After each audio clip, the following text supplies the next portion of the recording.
Good evening and welcome to the HUUSD School Board meeting for November 19th, 2025. Oh my goodness, sorry. My name is Ashley Woods and I'm the board chair, and we are here to start our meeting, and it is 6 o'clock for Carol Chamberlain.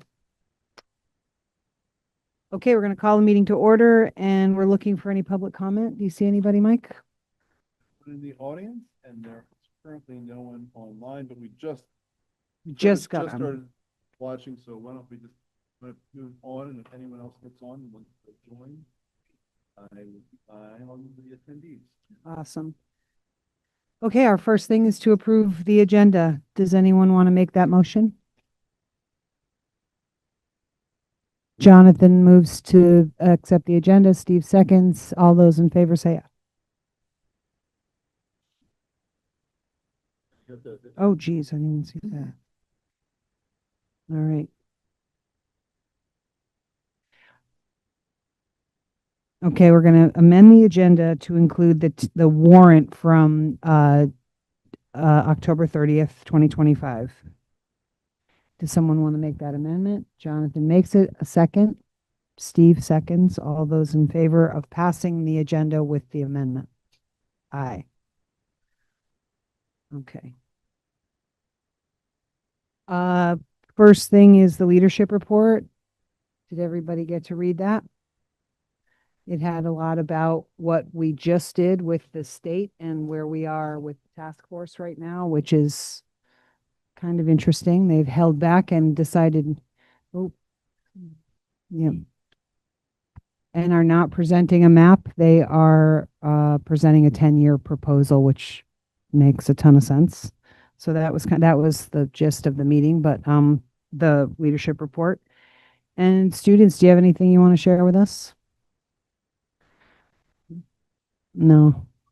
Yeah, they look really We excited. didn't prepare a report because we didn't think we were supposed to, but That's okay. real quick, what's going on in Harwood? We had our blood drive yesterday, and we had, hold on, I'm gonna get the email up. I think it was, we had, our goal was 32 pints, and we got 37 Hey, with more than 75 donors. wow. What else? Assembly, excellent assembly. Yes, there was an assembly. I yesterday as well. I couldn't make it to that because I was doing blood drive stuff, but I heard it was very good just now with Dr. Nice. Mike. Um,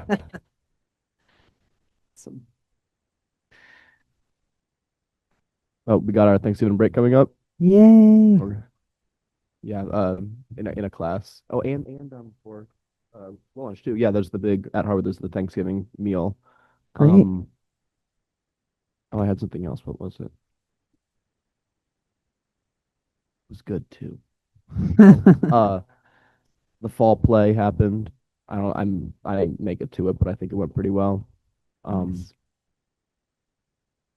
I saw the Battle of the Bands since we saw you last. That was pretty Battle cool. of Bands. Yeah. Battle of Bands was good. Jonathan brought his dog to the meeting. All right. Thank you. That's great. Dr. Mike? I have a written report. It's the second meeting of the month, so I always have a written report as well. I have a number of items highlighted. Some I have, including what Grady highlighted, was the Thanksgiving break, which starts next week. Monday is technically an in-service workday, but that is this week. Any of you who are parents know that there are teacher conferences. So Monday, because teachers spend a lot of evenings throughout the week, Monday is an in-service that is credited back to them for their conference time. So we, district office, 12-month employees work through Wednesday, and then some people are taking vacation, and then we're all off Thursday and Friday. So that is coming up. And then I did want to highlight another important piece. November 7th, which was a Friday, was the statewide farm to school celebration, and it was held. We were asked to host that this year. It was an exceptional event. Cindy Senning attended on behalf of the board. I was there as well. We had some public remarks. Cashel I'm seeing wide eyes from Cashel. Cashel was there with the group. So it was Grady. And did I miss Emma or any? Emma, That's right. You were there. I'm sorry, I'm drawing a blank on who all was there, but it was a really good turnout. We had a lot of community folks as well. Senator Welch was supposed to be the featured speaker, unfortunately, and we know that he would have rather been at Harwood because he was called to stay in Washington because that's when they were voting on some of the government shutdown bills. So he sent remarks with one of his staff people. But I do want to highlight the program. I want to highlight our food service staff and the fact that um, I was recently at a meeting at another school, and we had lunch in the cafeteria. This was about 6 weeks ago, and I commented on the excellent food that they served, which was really it was a neighboring school district, really good food. And after I left, the food service director said to the superintendent, "Now, wasn't that the food service, or wasn't that the superintendent from Harwood?" And he responded, "Yes." And she said, "Well, then that's a high compliment because they have the best school farm to school program in the state." So we that's how we are respected far and wide. We've been in recent years, thanks to the hard work of Erica Dolan in applying for grants as well as her food ordering practices. We are one of the highest in the state for purchasing local products, Vermont products. We're nearly 25%. I think, do you remember what the state average was? It was something like 16%, 14%. So that is also a big piece, and the fact that we are so high, we are incented money from the state to contribute to our budget. So I think that speaks well of us, and the fact that we have exceptional food for our students that is healthy, that's local, and that's not processed. So that was a really exciting event. Cindy, do you have anything that you? Yeah. Been a lot of years on the board. Oops. Well, Food Works in Montpelier, and the man who started that is like the most amazing person, and he probably is the guru of farm to school, farm to table stuff that was 30 years ago that we were doing that. And he had the first programs, and we did gardens in all of the schools in this district, and he did them in Montpelier and other places. So it's been going on a long time in this district, and it was really fun to be there and see it all. Happy to take any questions too, Ashley. We'll start with Steve and then go to Emily.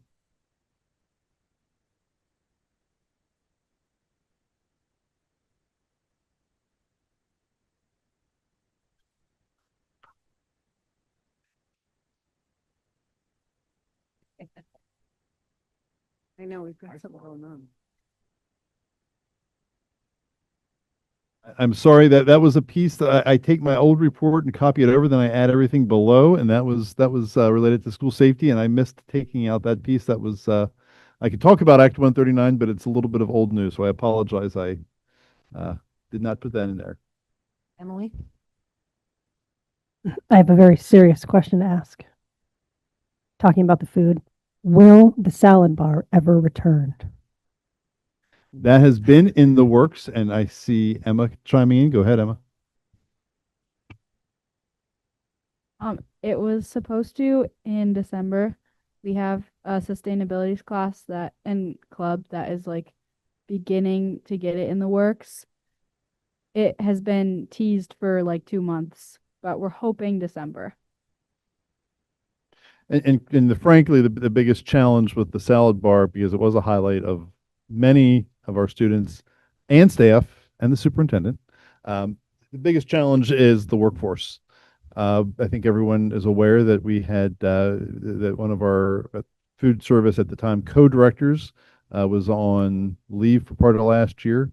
We also had lost some staff. There's been a lot of staff turnover, so it really is a challenge of it takes a lot of staff time dedicated to organizing that. So that's been a big challenge. We had even the beginning of this year some turnover. So that's been one of Erica's goals. When Paul stepped down and retired, that was one of those administrative director positions that we did not replace. So Erica is now the sole director. She used to be stationed out of Crossett Brook. So when Erica and Paul worked together, Paul was the behind the person chef role. Erica, her background is in a different area, so she spent a lot of the time with the food, with the ordering, with kind of the internal processes. So she's now doing a little bit of both. She's relocated to Harwood and has been working on that piece as well. So it really has been more of a product of staff and staff turnover. But they hope they're working to try to get that up in front.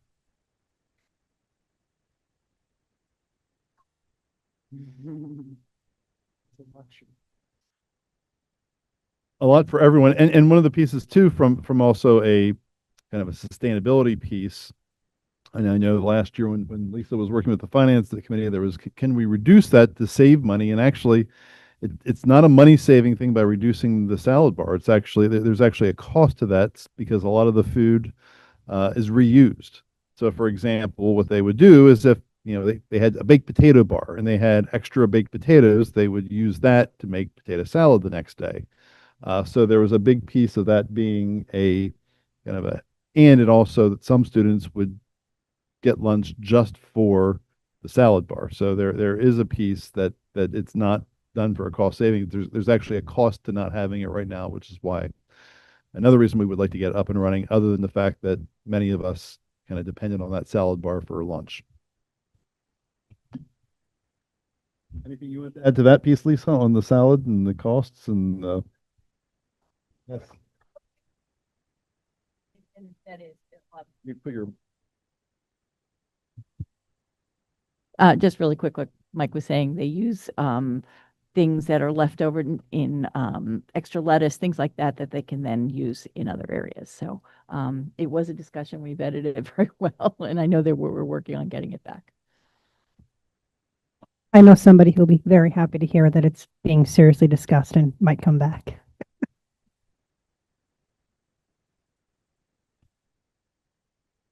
Does anyone else have any questions for Mike from this leadership report? For Mike. Yeah, I'm sorry Go ahead. for being a little late, but and maybe you guys already covered this, but there was a meeting yesterday at Crosset Brook about middle school sports. That was a surprise to me, and I'm just kind of curious. I think is couched as the future of middle school sports. I'm kind of curious what that was about. goes back to a discussion, community discussion, but also a discussion that I had mentioned at the board meeting back in the fall when there was discussion. It was the topic about soccer and the fact middle school soccer that we were having trouble with the increased number of teams fielding that.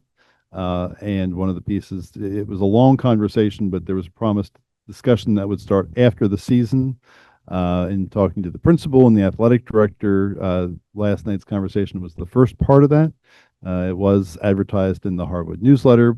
There's a survey that's coming out along with a message that'll be emailed to all families in the district, and they do have plans for other conversations in the future of what should this look like? How is this going to be effective? One of the pieces, it was challenging, and they added a coach in the fall, and there was a lot of discussion about support for that. When the plea went out for a coach to join, we had one person who stepped up, and that was a teacher who offered some extra support. So, there's staffing pieces, there's other pieces as well. So, it is going to be an ongoing conversation moving into the next couple of months. Where's the board's place in that conversation? The board as the board, the board is welcome to attend any of the meetings, have any conversation. I know that some board members put athletics on their list as something to discuss, but it's not a board function. Athletics and support staff is within the administrative function, but the board can certainly give direction and input on what that should look like. Surprised to see that it was in the newsletter 2 days prior, and then on Facebook by Waterbury Roundabout, who said, oh, look at this. And everybody else was kind of surprised to see it. So it seemed like if it was a major conversation about the direction of middle school sports, which people feel pretty passionately about, it just would have been more comfortable to be more in the know. But It was on the calendar. It was a newsletter. It was, I think, 2 weeks ago in the newsletter. Go ahead, Dan. I went last night and it was pretty well represented by the different communities. There may be 30 people there, a good mix of parents and coaches, and I think there was a lot of good ideas that were bounced around. They took notes, and I think some of that will be reflected in the survey when they put that out. But they did make it pretty clear that that was just the beginning of the process, and they're at the brainstorming session. I think I think in the tough budget time, anybody hears future of or discussion of, people automatically, just because of where we are as a district, as a state, education funding, I think people jump to the negative, and there are many aspects that were intended to be positive. I think one of the things I had a conversation with athletic director and principal today is they certainly want to take that, they want to get further input and then have another conversation, but they also didn't want to have, you know, I shouldn't say they didn't want to have a meeting last night with 500 people there, but they wanted to make sure it was a deliberative discussion, a deliberative dialogue process. One of our teachers, who's a coach, who's also a Roland Fellow, helped design that process. It's part of his Roland Foundation, Matt Henshin. So they wanted to have that in a very deliberative way. And again, it's like, as Dan said, it's going to be an ongoing discussion and process, and not a final process, not a, we not a kind of directed process from the athletics or the front office, administrative office, but more of a conversation of how can we do this and how can we do it sustainably and in a more productive and better way for our students' needs.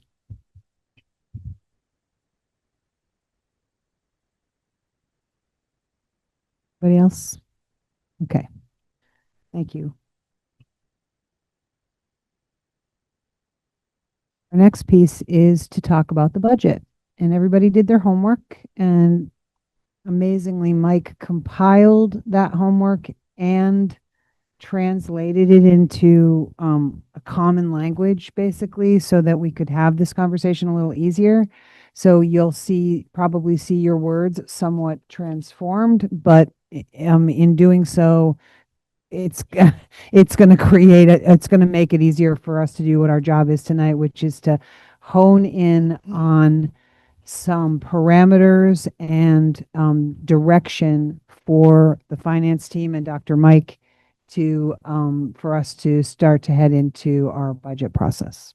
And Lisa does have her update first to frame kind of some of the discussion. So Lisa's going to give us the big bucket view. Do you want So me to we can present? start Do you there. want to present? I can pull it up. Uh-huh. So I just wanted to give a high level view of pressures and budget constraints and conditions right now that's going on as Mike's pulling it up. What I wanted to start with was the overall effect that the state the buy down in fiscal year 26, how that ripple effect will affect us in fiscal year 27. So if you and this was one piece that I specifically asked Lisa to include because it will have an impact, even though it's not factored into our budget. It will eventually, once the December 1st letter come out, be factored into tax implications of budgets. right, anytime you infuse one-time funding, you're going to be at a shortfall that next year, and you'll have to make up that money. So that funding, that lack of funding, or that one-time funding, is missing. So there's going to be that little blip, that peak that's going to go over that all of the districts will have to make up. And looking at that and how that $125 million will impact us next year will be an increase overall to a tax rate to us. And approximately, I'm looking at, this is very early predictions, but I'm looking at $1.2 million in terms of how it would affect Harwood in the future, HUUSD in the future. I also, at the last meeting, you had asked me to talk about other federal pressures and what's out there that could impact us. And what I did was I listed our federal funding, our IDAB, which is Individuals with Disabilities Educational Act, Our Title I funding is supports low income families. Title II supports licensed professional development for licensed teachers.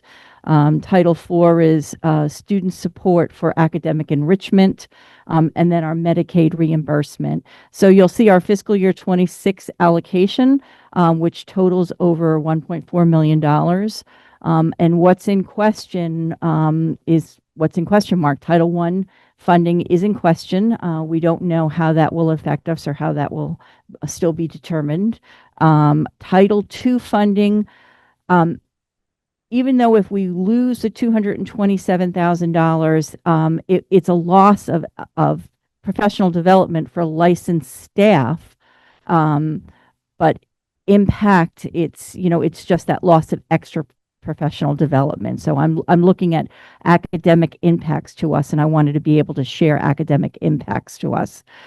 Title IV funding, a good chunk of that is for our ECO program, which is outdoor activities for most of our schools.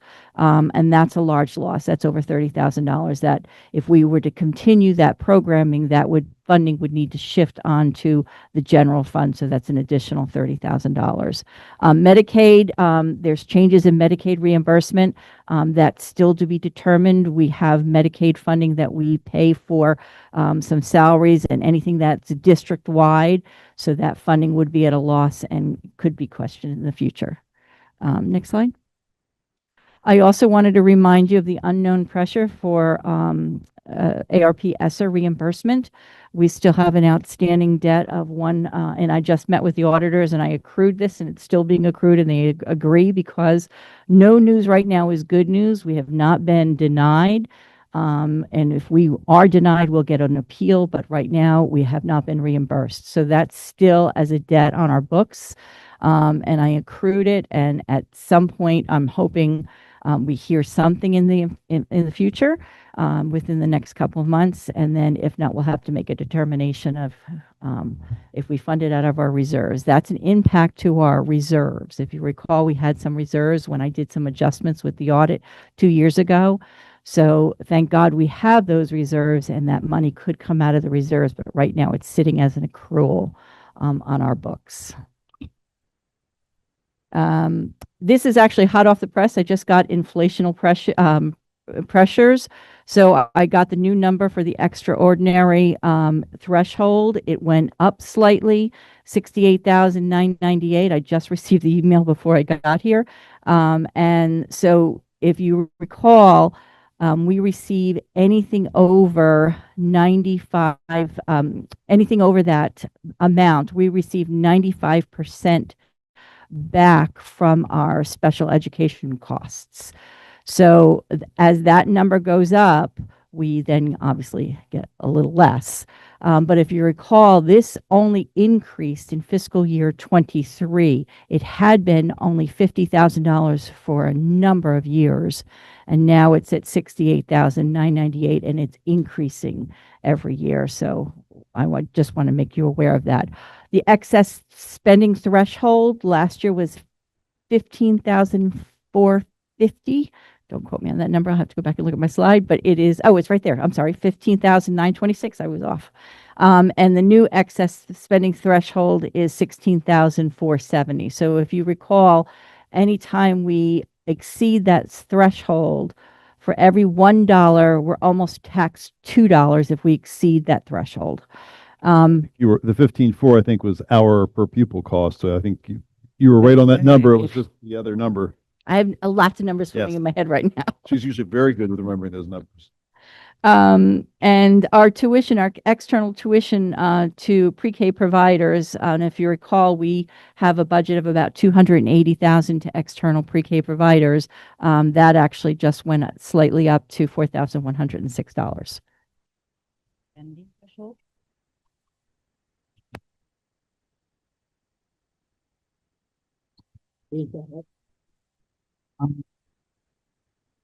For the spending threshold, the tax.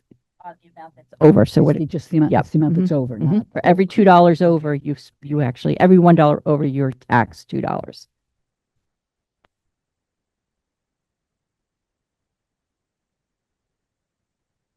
So when I was pulling up for local pressures, when I was pulling up the preliminary and working the numbers and looking how we're coming in with numbers, because remember, it's still very early on in getting numbers, and we don't get the tax letter until December 1st. Looking at what are our pressures and what are we looking like right now.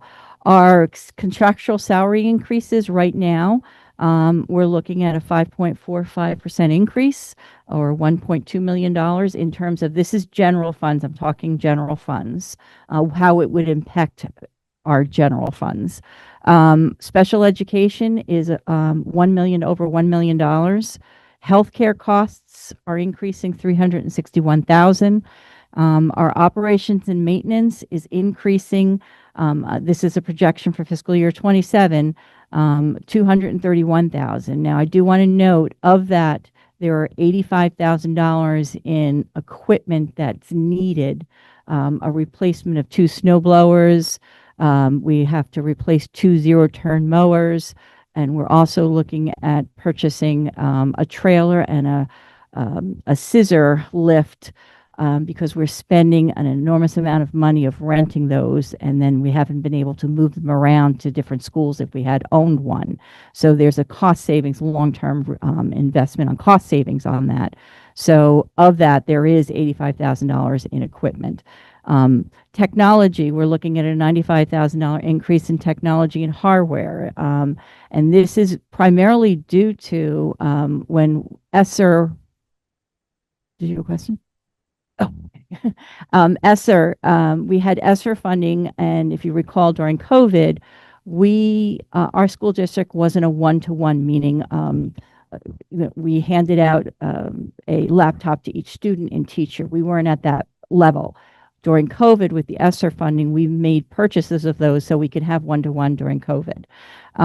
Those are now coming to end of life, and we've been renewing them each year, but next year there's a large quantity that need to be renewed. So looking at that technology, we're seeing an increase in making that purchase, and that's primarily due to those that hardware equipment purchase. And column and step increases. We actually have, this is new money. We have a large number of column and steps over and above what we've always had in the past.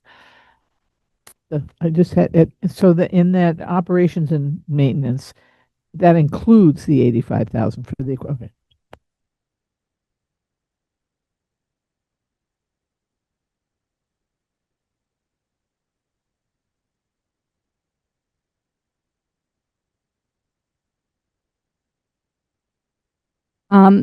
So the issue with special education, first of all, this is a budget, but we have to project very early on now for next year for students that we don't even know that could be entering into the district. And then also costs are rising in special education. We have a lot of costs that are external to our district, and behavioral costs, Green Mountain costs, those costs are rising. And we have more students coming in with needs, and it's, those costs are rolling up to that. Again, this is a projection based on what we know now and then what we anticipate possibly coming into the district. Special ed increase number include the increase in transportation for special ed, or is that separate? That is in there. That includes it. So that's all below the line costs, including transportation, and that's a very high cost. It's right off the top of my head, it's about $685,000 for the transportation for special ed. And just as a reminder, with the special education transportation in Vermont, transportation is not a mandated service for regular education students unless the board provides it. Once the board provides it, you have to guarantee full or partial transportation. However, with special education and individualized education plans, it's actually considered a related service. So if there's a particular program that requires transportation, or it's determined that a student needs specialized transportation because of their disability to even one of our schools, that is then under federal statute a mandated service. So that's why some of we transport students to other locations for specialized programs, and that is one of the big costs associated with that line item.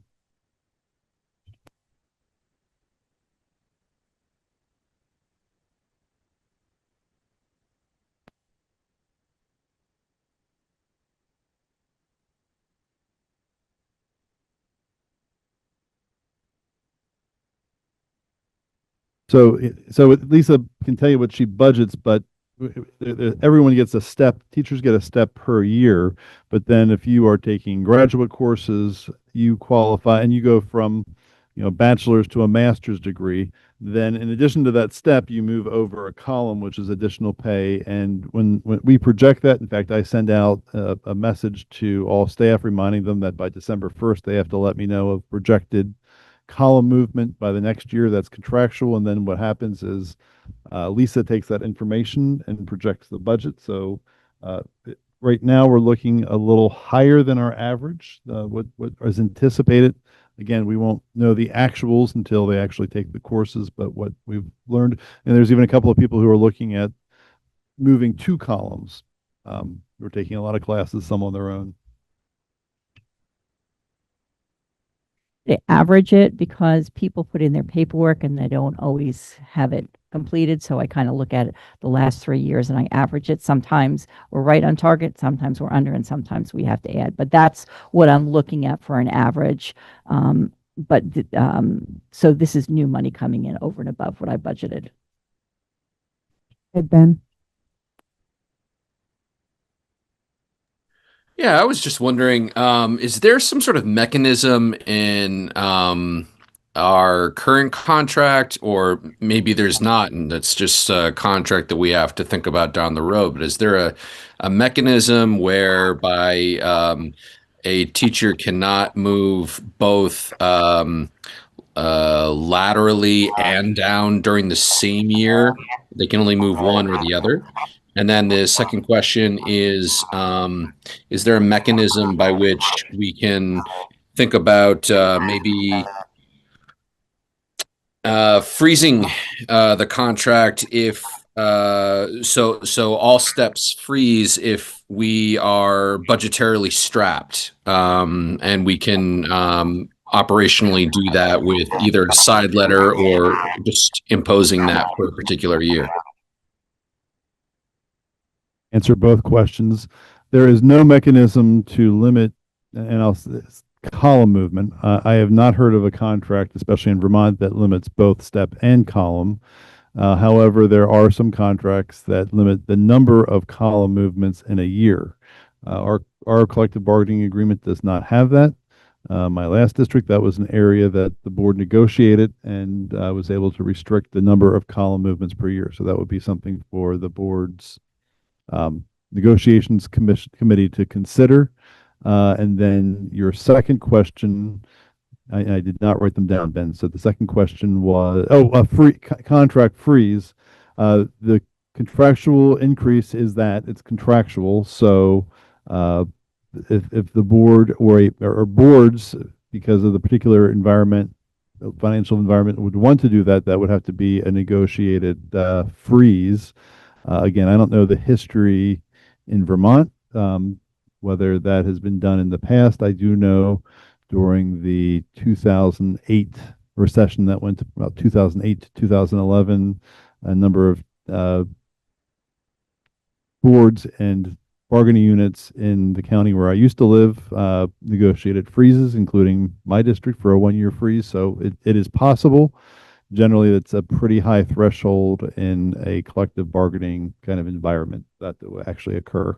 But it would have to be negotiated through some kind of either the contract or a side letter between the board and the association.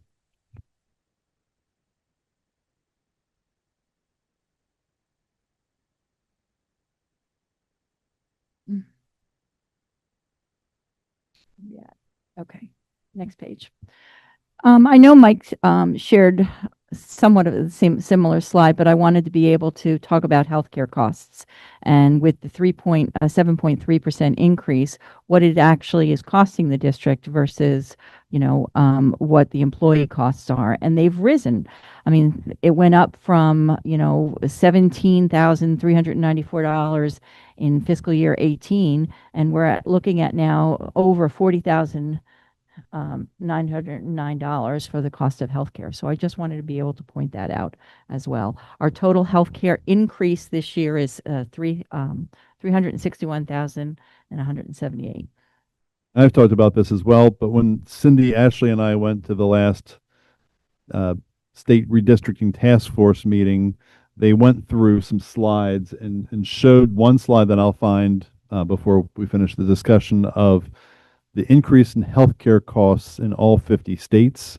And the graphic is shocking and very true. And this has been one of the pieces whenever I have some kind of ability to get on a soapbox, I get on the soapbox and say, the mandated costs that we're talking about that are outside of the control of this school board are the first pieces that I think the legislature and governor should be tackling because we have no control over them. And any dollar increase to healthcare or these other mandated expenses like special education comes out of funding that goes to student programming and again is in no control over any school board in the state. And it's a travesty when you look at our healthcare costs and the fact that there has not been serious attention paid to that as a driver for public schools.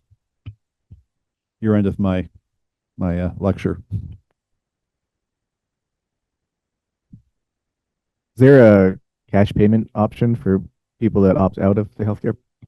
Yes, and that is in the contract. There is a cash in lieu of the last contract. The board increased the negotiations increase of I think $1,500. It's very low, but that is something that is in the contract. What is not that some states have, and this is a product of the fact that this board, other than something like a cash in lieu, can negotiate. The board has no ability to negotiate other pieces. Another piece that many schools and systems and states are able to negotiate who have control over it is a spousal rule that says if you have a spouse, if I run the plan and my wife had access to health care through her employer, that she would have to go through her employer for health care so that it's not on the cost of the school district. That does not exist in our plan as well. So there's other things that could happen, but that would have to be negotiated from the Vermont Education Health Initiative, VHI, from their board. And we actually have 78 staff members with cash in lieu. 78. So 78. So if you imagine if those 78 didn't take the cash in lieu, how much more we would be paying in health benefits. Yeah, might go up significantly if it was a larger cash payment. Do we have any examples of other districts that do go a lot higher? Yeah, Okay. I'll look into that. Challenges is it is a good healthcare plan, and if I were an employee who had a spouse, I would have to make sure I'm looking at what my out-of-pocket costs would be. So that I'm sure would be one of the considerations of any employee who would want to do that. Which, to your point, is why you would have to have some kind of reasonable amount.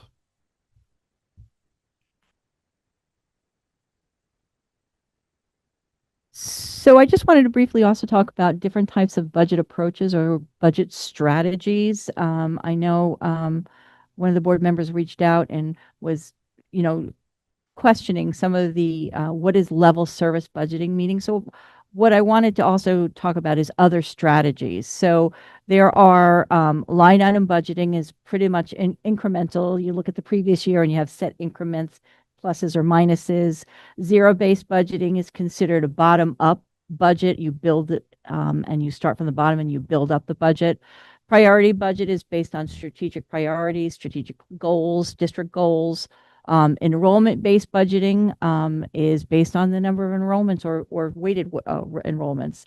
Level funded is flat, the same as what we currently have, which often is a decrease when you build in inflation. And then level service budgeting is basically maintenance budgeting and that's what we're going to be looking at in terms of, and that's one of the scenarios that you asked me to bring, is what is a level service budget. And a level service budget is basically maintaining the same programs with no additions to staffing, no additions to new programming. It's just what are those assumptions, your contractual obligations. But you, okay. So I actually had a board member reach out to Mike, and Mike passed this on and wanted to be able to say, so what is level service budgeting? Many of us might interpret it different. And we really wanted to have an understanding of what is included in level service budgeting. And for level service budgeting is basically there's no additional new initiatives, new programming. It's inflation. What we look at is inflation, contractual obligations that we have to pay. And when I'm talking about inflation, I'm looking at utility costs, propane, oil that I have to project, assumptions, healthcare. There's projections in there that we have to, the have-tos that we have to pay for. I will say as kind of the caveat, and we had this, Lisa and I had discussion of this this afternoon. The only caveat is, again, these budgets are projections based on past usage. So there are things that Lisa has to kind of sharpen her pencil on with level services. So like she's right now taking a look at what those are and where we can, even though it's level services, we're not changing the educational program. There are areas that we look at. You know, if someone, if our maker of our full-time maker of the widgets retires, then we would still look at, do we really need to replace that? Or, you know, can we ask Cindy with her tech skills to make them for us for the board meetings? So another more serious one, though, is Lisa and I were talking, she was talking to me about the current pricing of oil and propane. So she's projecting that piece right now. And some of that is based on experience. Some of it's based on guesswork and luck. So there are other things that there's some areas of consideration that Lisa kind of works on to make sure that can we get that number. She talked a little bit about the maintenance, the equipment. There are some areas that I know she's having conversations with Ray saying, do we really need to do some of these purchases? Can we lower that amount? So there's still areas where we are looking to make reductions, but in a way that doesn't impact student education and programming, if that's the direction we ultimately get from the board. The other thing I also want to mention is that there is some type of enrollment changes that we do include in our projections. So when I sit down with all the administrators, the principals of each school, we look at our projected enrollments for next year. And what we have is a budget planning factor for below the line for resources, for supplies. And it's based on the number of students in that school. So that enrollment factor or budget planning factor could change year over year, depending on the enrollments that are projected for pre-K and for, elementary or secondary. And then also I plug in an inflation factor, which I did this year of 2.3% for inflation for the budget planning factor. So. And that's a piece too in programming where we're looking at right now. We mentioned at the last meeting that we're taking a very careful look at our pre-K enrollments. We've had some meetings and we'll come back to the board at some point with where we are in the very near future, but we're meeting tomorrow to talk about that piece. We put out most districts in Vermont do not do a census, but we put out a census asking parents. I'm sure you saw the many communications we sent out saying if you have a child who is at home who you're expecting to enroll in preschool, please let us know, fill out this piece. Principals have also asked all of their teachers and their staff of who do you know who lives near you that you know who may have a 2-year-old. So we're trying to find every single child that we can, so we have accurate projections. Because right now we offer, for example, in the Valley, we offer 7 sessions this year of pre-K. Last year we offered 9. We are looking again to see, is that 7 an accurate number? Should it be 5? Should it be 10? What is the projection that is going to better align with our actual enrollment needs?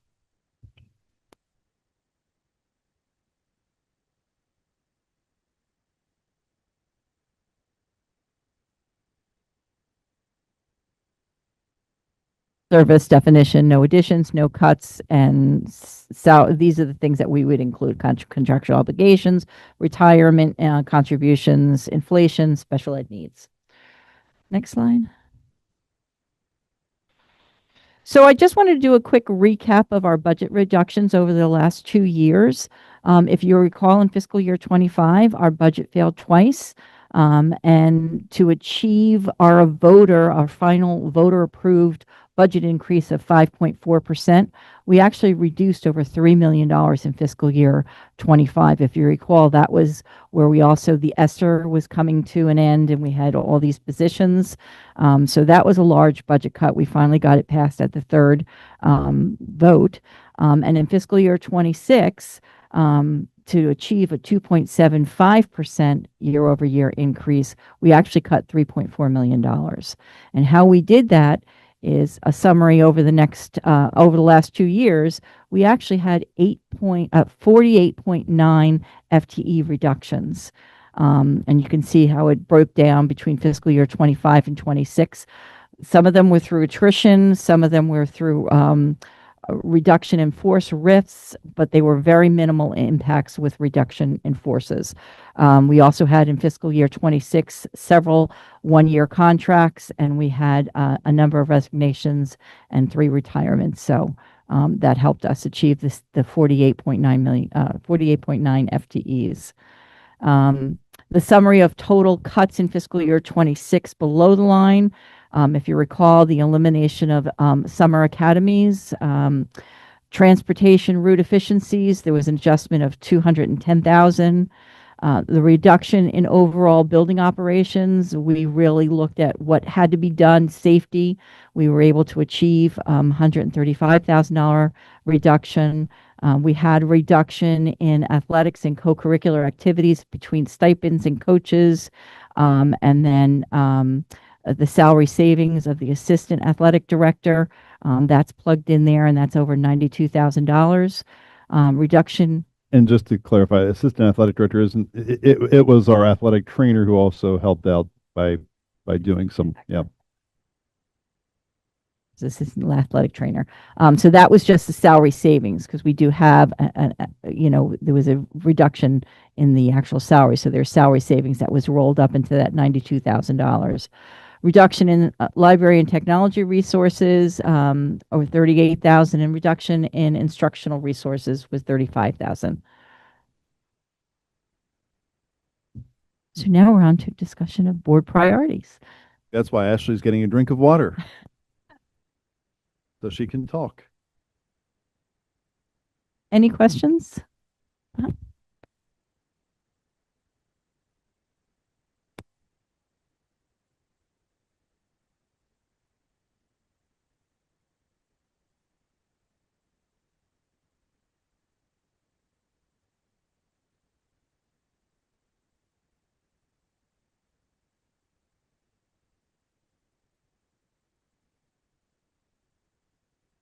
That's in the FTEs, correct?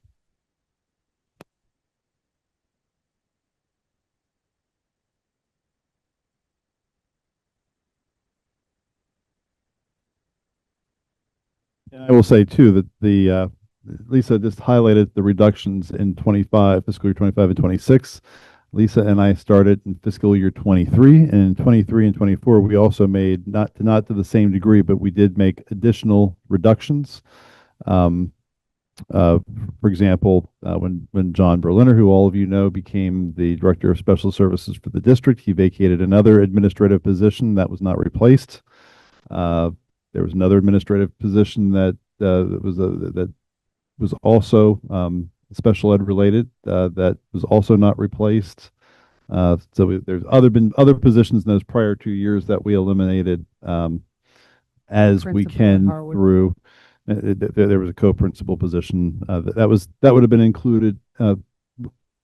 that would have been included in the last year, but there were some other positions as well as teaching positions that were prior to the two that Lisa highlighted, not to the tune of about 50, but there were some other positions that we tried to scale back. Okay. So that's an update with some of the questions answered that came up in our what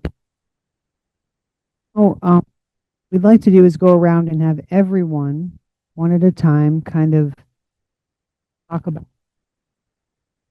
what parts of what they've written. We've all read each other's comments, but now we need to kind of hone in on the priorities for Mike and Lisa that we can collectively get behind. And we can pass these out, right? That's the second one. Okay, that's the second. Okay. This is all. So did everybody get a chance to read through these and see what your co-board members are thinking about? And so we do have commonalities. You know, we want it to be transparent. We want it to be fair across all the different aspects of our schools and our, you know, we want to try to do it in that way. A lot of people feel that way. So if we want to just lead off, does someone want to start and talk about what they wrote or shared? Should we just go in order and Cindy goes first? Cindy's first. A little lazy and scrolling. Not a problem. I really, when we looked at those three different types of budgeting, we could look at the level service, level funding, and I think cost of living was the third one. I can't remember for sure. I really found myself supporting the idea of a level service budget, at least as a starting point. I don't want to see and I mean primarily when I talk about level services, I'm really talking about the education piece of where we are, the academics that we're doing, that I would rather not see us cutting anymore. For me, the heaviest, worst cuts that Mike and Lisa had to make 2 years ago, but I don't know that they show up in here, was the loss of the languages at the primary school at the Brookside. I thought that was really a shame to lose that. That's what I'm thinking about when I'm thinking about academic services. So anywhere that we can avoid that. I do agree with the people that talk about trying to do equal cutting across the board on the other types of cuts that we might end up having to make, at least in my thing. When I talk about non-academic or non-mandated programs, some programs are mandated. We don't have any choice. Those are, again, an issue that are difficult. We need to work with where those mandates come from and whether or not they're funded or unfunded. I don't know what we can do, but non-safety maintenance. So that read kind of funny to me the way I wrote it, but not, any kind of maintenance stuff. I would say I want to focus on things that provide safety for our students and staff here in all of our schools. Those would be key to keep. And if there was other kind of maintenance that maybe wasn't safety, some of the pictures and stuff that I worried about whether or not, I don't know, some of the pictures look to me like they're nice, and I want to have our schools look good and look nice, but they're not really related to the safety of our kids. So that's what I meant with that. And select support positions. I would rather have us selecting support positions before affecting classroom instruction.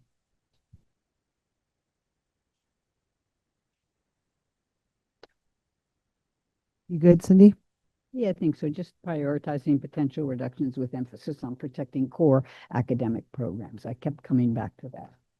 Core academics. I don't think I was alone in that. Emily? I think on my priorities, the first one that I wrote is actually probably very similar to the thinking of Cindy, of trying to, get a better understanding of what sorts of parts of our educational budget are non-negotiable. Things that we can't go and cut. We wouldn't be able to cut all of our math teachers, for example. That's something that is required. But I think that many of us probably don't know the kinds of positions that we just have to make sure are there, that they have to exist. They might be very costly, like some of the special education stuff, I would imagine are things that you can't, there's limitations for. So just sort of getting a better understanding of the things that our schools just need to have in order to be functioning schools. Um, and then the other thing that is important to me is sort of getting a better understanding when it comes to athletics. I think there's a lot of people that have questions about athletics. The meeting last night for middle school is a perfect example of that. And just making sure that we have a clear understanding as a community and a board how much of the sports is funded by taxpayers and how much of it might be funded by, self-funding for fundraising, for activities. I know that when we have voted on, approving, some field trips that were sports related, one of the big questions is how is this being paid for? So as, I think that the sports are incredibly important to our students and our community, but also is something that is can be a touchy topic, and to understand a little bit more about the cost to us for that.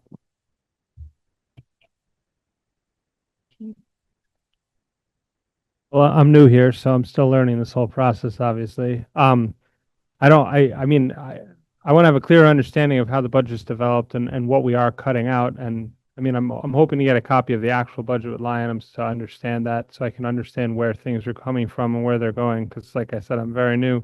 But one of the things that I really learned last meeting was I thought that all of the special education stuff was funded federally, finance all coming out of the general fund is interesting. And having two kids in elementary school and seeing the number of kids that require those extra services and knowing how much that costs and how much of a change that makes in kids' lives, but then also trying to balance that there are kids that are on the normal learning path, and trying to support them while also supporting the kids, and trying to figure that out. And then to see that slide where it talks about, it's a 21% increase in special ed funding into next year. It's just, how do we cover all those bases at the same time is something that matters to me. And then, also just trying to find other ways that the community can support the schools, in volunteer time. Like, I know that like Four Winds in elementary school, where parents come in and teach some science stuff. Like, can we work on more of that, incentivize people to come in and help out and donate their time to try to broaden the services that we provide? But like I said, I'm excited for the ride, and I'm here to see how it all goes.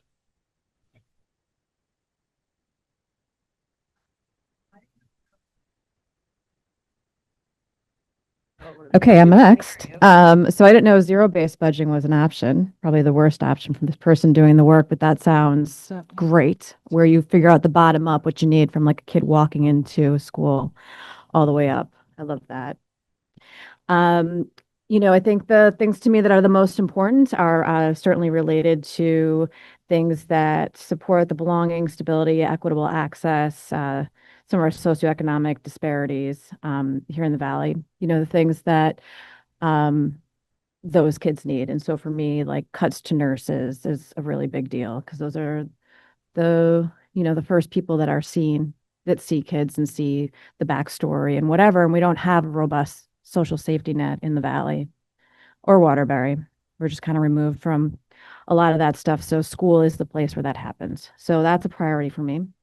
And a part of that is extracurricular programs, be it athletics or band or any of that other stuff, anywhere where kids will feel like they can belong. I'd love to look at things related to a community school model. Legislator passed some legislation a couple of years ago, and they slightly funded a couple of pilot schools. And it's basically the idea where community partners are really embedded in the school doing some of the work. And so, to the extent that we can look at that, that would be great. And I'd love to, just the same idea, like any maintenance related to safety things, I think we should do. But otherwise, I'm happy to continue to kick that can down the road. And I'd like to look at administrative costs as well. The end. Who's next? Go ahead, Ben. Yeah, I have been through a lot of cuts in my time on the board. And the one thing I can say is even if you think you are prepared for what it takes to get through a round of cuts, You are not prepared. Um, so it will keep you up at night and you will lose sleep. Having said that, we have somehow weathered all of the state stuff rather well, and I credit Mike and Lisa to that, but I also credit this board, which has changed some faces over the years, but the consistency has been our dedication to the students and our belief in the teachers and their relationship with the students. And because of that, you have a gem of central Vermont that is the envy of most districts. And you have no idea what you have here. But there are a lot of parents who wish they were in Harwood. You have a lot of people here who live in surrounding school districts who wish that they taught in Harwood. You have a lot of people right now who just look at Harwood with envious eyes. So that's what you have. And if you squander this moment and you slash and burn it, you won't have that anymore. So keep that in mind. But one of the budgetary priorities that I have is to basically have something that looks like while you're trying to weather this statewide fiasco, just trying to keep what you have. Maintenance and trying to hang on to what you have because what you have is a beautiful diamond. And the more you chip at it, the less beautiful it looks, and the more you start to have the whole system collapse in on itself. So those of you that are thinking to yourself, you want to wreck it and try to take a look at some of the pieces and how it's all built. Good luck, because you'll not like what you see after you're done wrecking it. Thanks, Ben. That was intense. JB, you're up.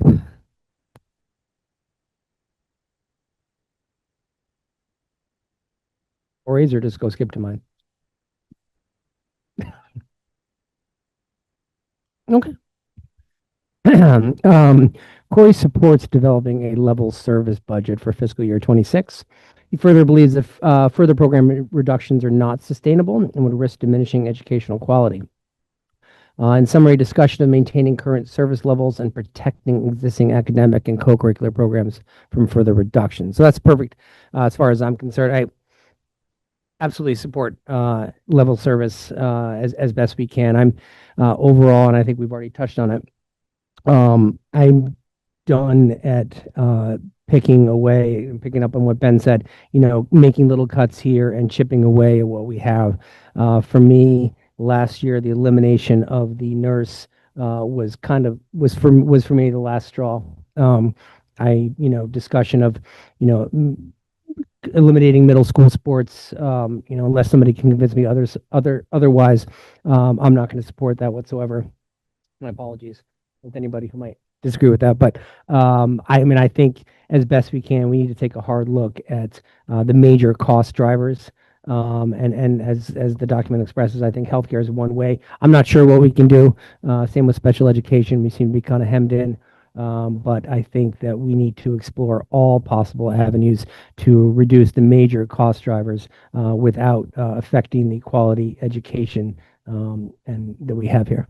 And that includes sports and other extracurriculars. You go ahead, Rob. So Lisa, thank you. I think she addressed a lot of my concerns in her report. But again, one of my big concerns are the faculty cuts, morale. I've met several employees that are just burnt out, concerned about their jobs, whether they want to be here, whether they need to start looking for other positions. The morale has been low from what I've seen. We talked about turnover for a salad bar. Like that just sounds insane. Ben mentioned, we can't keep cutting it. Rebecca mentioned mental health, right? Our nurses are a significant portion of mental health. Low income families, the nurses are sometimes the only health care that low income people have. So making sure that we keep, uh, stop reducing these cuts, keep the people that we have, keep morale, and keeping our nurses, I think, is essential in more than one way.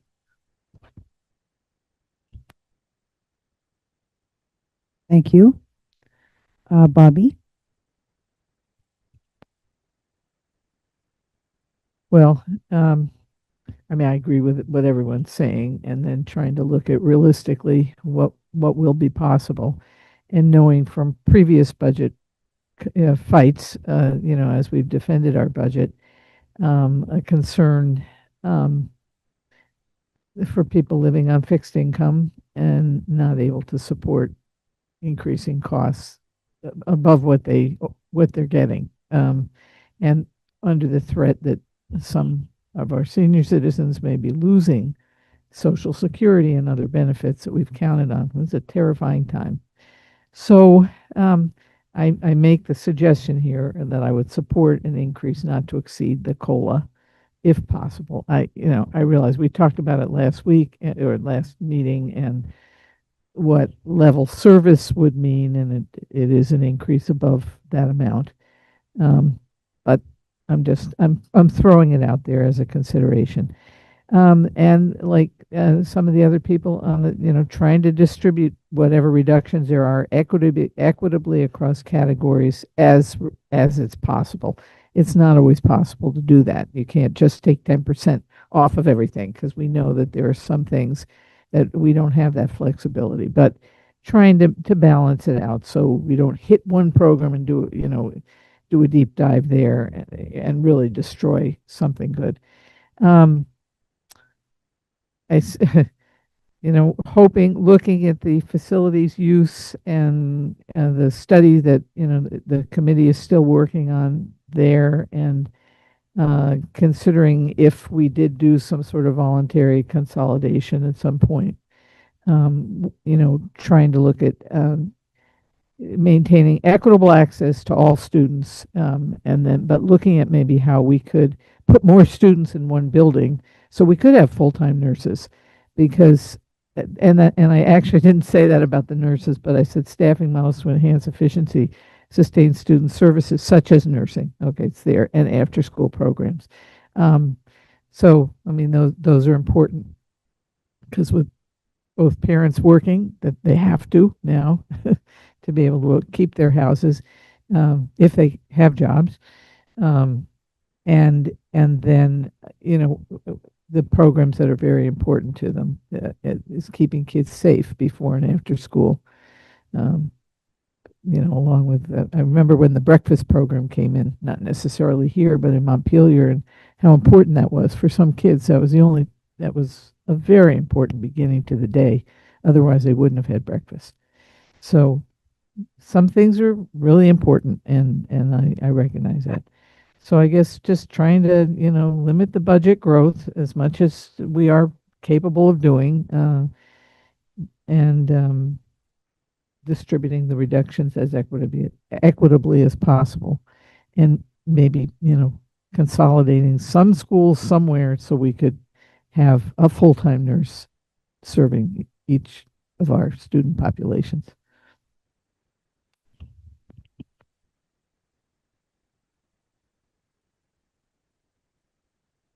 Okay.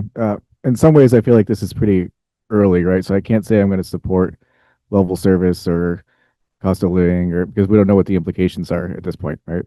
Um, but I do recognize that we've cut a lot in the last few years. I mean, 48 positions is significant for sure. And each cut that we make is going to get more and more painful. Um, so I think that we're dealing with a situation where we already know there's a $1.2 million tax implication because of the one-time funding. So even a level spending or a level service budget for us is going to be a pretty significant likely tax increase. But we don't know those numbers yet, so it's hard to say which way we should lean. Um, I do think that we need to prioritize the building maintenance.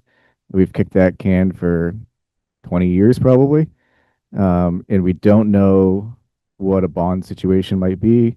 It could be years before anything comes along of that nature.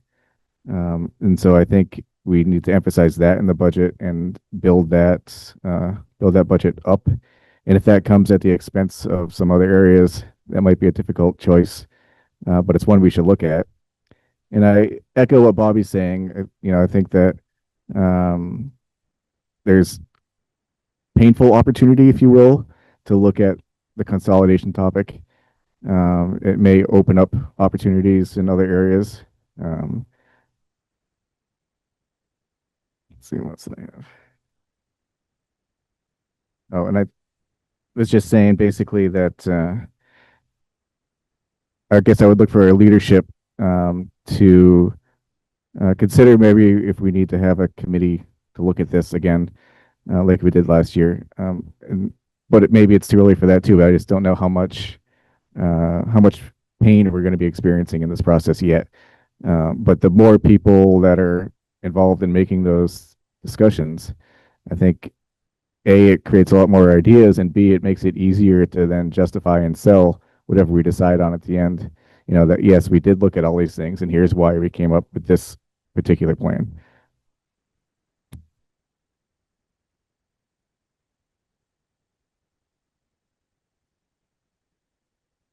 I mean, as Dan said, we don't really know yet what's going to happen and what we're going to be required to do. I don't think anybody's chomping at the bit to cut anything at this point after what we've had to do already. But I think we should be aware that there'll probably be a need to make some basic cuts because we can't just keep adding to the budget. And if we get to that point, um, I've made it clear that I wanted to make sure we put the microscope on other things other than just the inside of the school. And when I mentioned athletics, I don't want anybody to imagine that I'm talking about cutting athletics off of the budget entirely. Be more along the lines of find a sport or two per season that potentially could be either combined with another, put those kids into, say, hey, that sport's not going to be available, but of course there'll be sports options per season at every school that has them, but there's savings to be had there that haven't been realized or even looked at so far. And I just think that seeing what happened with the nurses really upset me, and it upset the people in the schools that I've talked to, and I've talked to some of the people in the union, and they were upset about it. And that was a step too far for me as far as to see other things not having been touched at all. Why would we go after as I see, one of the most important roles in our elementary schools for sure, but if not the whole district? As Rob mentioned, the nurses are critical people. And while the sharing hasn't been a nightmare, it's not something that anybody wants. And yet we did that, but yet we didn't touch certain other parts of our budget or even consider cutting them. So I just urge everybody to think about if we have to take anything off of the current budget, where are we going to take it from? And hopefully not take it from the nurses again or some other very important thing. Everything on the budget at this point is important. It got on the budget because it was important enough to vote onto the budget. So it's not as if there wasn't support for everything that's been cut so far, and everything that still exists on the budget all is supported by the boards previously and currently. So it's not like anything's fat at this point. And when we cut things, we just need to be sure we're doing it fairly, because I don't think cutting the nurses was fair when we haven't cut anything from other parts of the budget. And I would just like to avoid that. And if we can do a level service budget, great. If we can add something to the budget, even better. But I mean, I think we all need to be aware and realize that that's probably not going to be the case.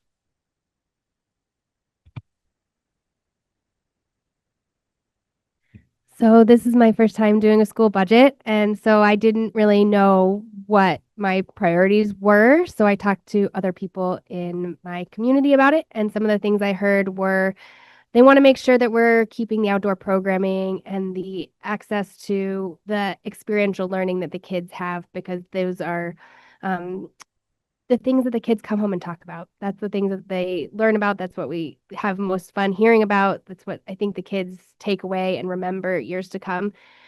Transportation and bus concerns were also often mentioned, just making sure that they had access to a bus route that wasn't going to take them all over the district before ending up at their house an hour later. I haven't heard that being a problem this year, but it hasn't been mud season yet. So I guess time will tell. And then winter skiing, especially for the Waterbury kids, apparently is very popular. It'll be Harley's first year getting to participate, and I know he's excited about it. So I'd like to see those types of things continuing. I also heard about the cutting of the summer school access last year was pretty detrimental to some parents. They were hoping to have their kids in the programming, and then it was cut, and so they'd like to see that put back. I know we were talking about a lot of cuts and reductions, but they want it back, and I don't know if that's possible. It sounds like we also want a nurse back, so maybe there's ways to make those things work. I share Bobby's comments and feelings about looking at consolidating schools. Maybe there's a way to build efficiencies by shifting around how we house kids to reduce costs potentially. I know short term it'd probably increase costs to try and make that happen, but long term it could help, because I'm also concerned about maintaining our school buildings. We had the report a few weeks ago, and not all of them are in the best shape, and I don't think we can keep kicking the can down the road on the maintenance.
Awesome. Thanks, everybody.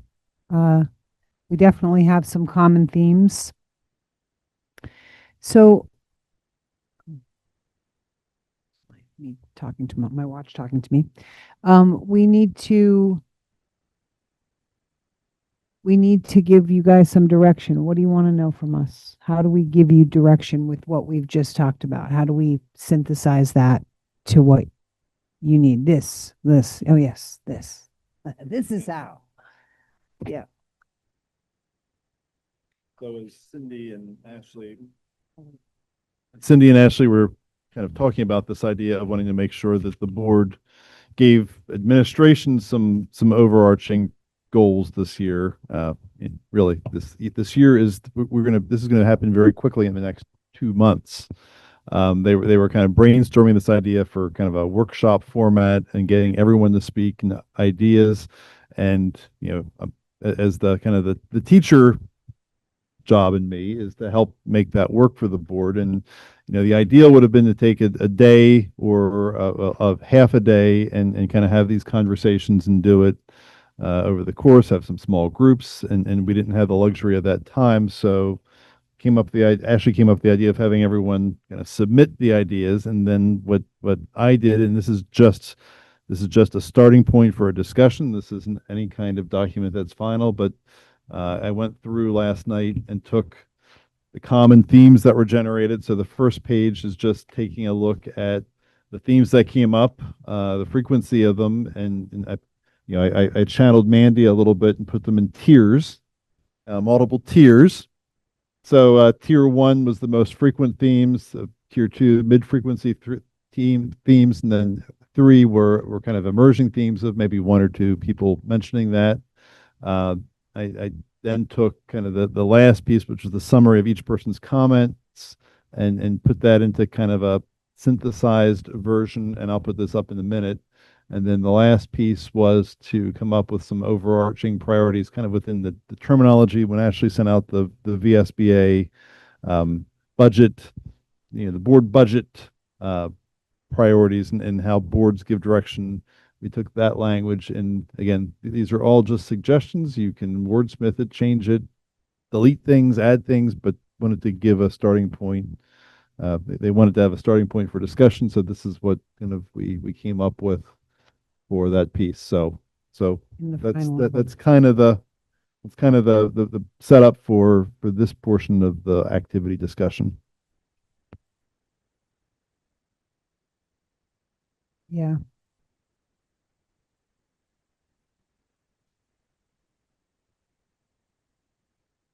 So we do have a lot of interest in using that level service as a base point, even though we now know it will certainly be expensive. But nobody wants to cut anything. So while we start the process, I think that is a good place to start. What are people thinking about that? If you don't mind me just jumping in, just from our as the administrative team and Lisa and me, just you've mentioned the reductions, and when the board gives us a direction, that's when we come back as the people who are working and are paid and trained to come up with the expertise of what is required. That's how we came up with the reductions. And one of the things we looked at is what the educational quality standards, what the staffing requirements are, what the State Board of Education and the legislature has said we have to maintain in schools. And we decided from the beginning that we had to frame it within what's the legal context. Otherwise we're picking and choosing things. So that's how, for example, the nurses came up. Nurses were, when you look at the state regulations that were just re-released in July, it's 500 to 1. So when we have buildings of 100, that's something we had to consider. Did we want to? Absolutely not. They were not reductions. The other 47 reductions out of those 49 were also reductions that have had impact. There's no one I spend my days visiting schools. There's no one sitting around in their office eating bonbons and not working hard. It just doesn't happen. It's just, so when you're looking at reductions of what great things are we doing need to be reduced. So that was kind of the starting piece for it. But with the reductions we've made, I can tell you, it's easier to add than it is to reduce. And when you reduce, there are choices every single day of things that aren't happening. And we tried to do that equitably, but that's the case. And when Lisa and I and our team have talked about where we can make those reductions, there really aren't areas without looking at some kind of shared services, kind of the idea Bobby brought up. That's the only way moving forward, unless, the other piece we haven't talked about are what are the needs of students, particularly after COVID, and they have increased exponentially. So the board's discussion of service level services, I don't know how we can significantly reduce without really starting to cut into programs that are absolutely required and needed. And the other piece we didn't talk about is we did reduce a lot of positions. We had additional interventionists in buildings that we reduced, and we can have John and Mandy come back, but we made reductions. And for those reductions, when you talk to Lisa about other pieces that have increased, they've had direct and equal impacts on increasing costs in other areas because we're not providing those early interventions. But we did that because they were not teachers in the classrooms. So there are impacts that we are afraid at this point, without any kind of change. And there's a meeting tomorrow night from, as was mentioned, from the Visioning and Building Use Committee about this, and that there's going to be additional data that the architects went back and reran their numbers based on the actual facilities study this summer. There's going to be discussions about that piece as well, but we don't. One of the Lisa and I had a conversation with them along with Ray today, and one of the things that they found when rerunning those numbers, and I'm giving everyone a little preview, is that they said, and they Truex Collins does a large number of the schools in the state, and they've done the similar work for other places. But what they said is that our buildings, number one, are in better condition than a lot of the others, and number two, even though we have needs, they're still in better condition. And number two, our buildings are at a higher capacity than many buildings in the state. So every option they have does require some level of improvement, which is cost. So it's a case of where we have to spend money to ultimately save money. So that's my long-winded. I won't say anything else for the rest of the meeting, but that's my long-winded framing to help the discussion. And I think the board is Lisa is, like I said, sharpening her pencil and really trying to fine tune those numbers for the next presentation. But it is going to be hard to reduce without impacting significantly student experience and needs for our schools without any kind of changes. So I think the board's going to have to discuss. I think from our experience 2 years ago, we had a budget that failed. We came back with another one. People voted that down, thinking that there would be reductions. I don't know if the board asked us to come back if there was a failed vote again this year. I don't know if we could come back with a significant difference in the budget and be able to say in good conscience that we can do this in a reasonable way that preserves the education of our students. So I will stop talking. No, that's really helpful. I mean, it's kind of speaks to Emily's question about what do we legally have to do. I mean, we're kind of there, we're kind of at that threshold of what we could reduce if we start to not do the job. So, what do people think about that? Does anyone have any comments? Come on, Dan, help me out. It's saying not knowing, right? Level service sounds great, but is it a 20% tax increase that's going to get shot down? And if that's the case, do we go forward with that anyway and then react when it gets shot down? Like, there's too many unknowns at this point, I think, to take this conversation too much further, unless I'm missing something. What's our new information on December 1st? December 1st is when the tax commissioner releases the letter. And what they do is the agency contacts every single finance director and says, what's your budget looking like at this minute? They take all that information, they compile it, and they project what the budgets will go up, what the hit is to the education fund, how many more funds are needed. And this year, again, unwisely, and I have said this publicly as well, the governor and the legislature have plugged money in, and that money was plugged in after a record number of budgets passed last year. And 5 of our 6 towns actually had a slight decrease, with the exception of Fayston because of the CLAs. So it was there would have been better uses of that money, including number one, actually starting to fund the construction fund that the state set up. And again, my opinions will not be kept to myself in that, but I think it was unwise and fiscally irresponsible. And I mean, to be honest, in addition to hard saying not knowing, we won't know other numbers until we even get even further into the process. So we never really get the shakedown on the increase until what month, Lisa? What's your last? When does the yield number come and all that? Officially.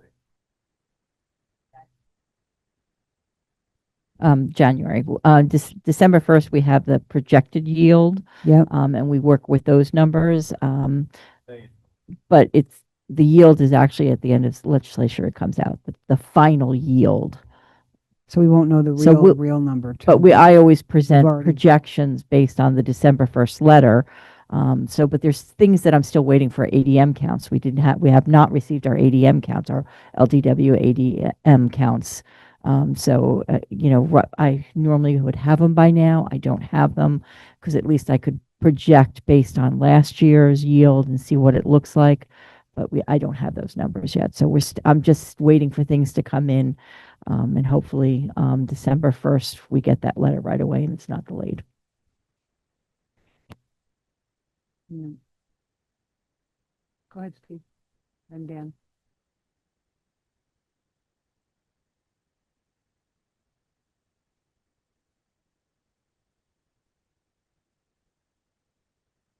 Yeah.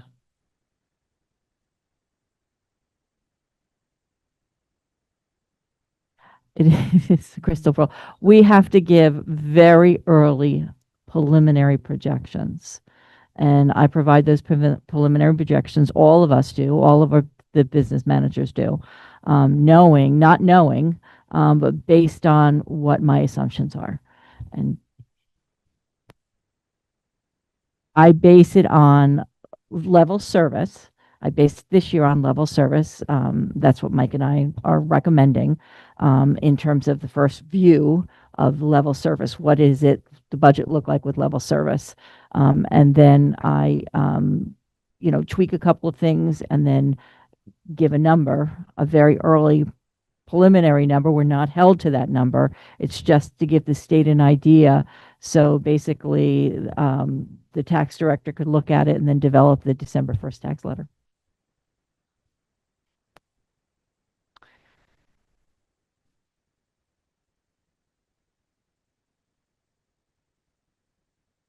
Has that gone in already? Yes, I had to do that 2 weeks ago. But we are not held to that. I just want to make, it's a very preliminary. Go ahead, Cindy.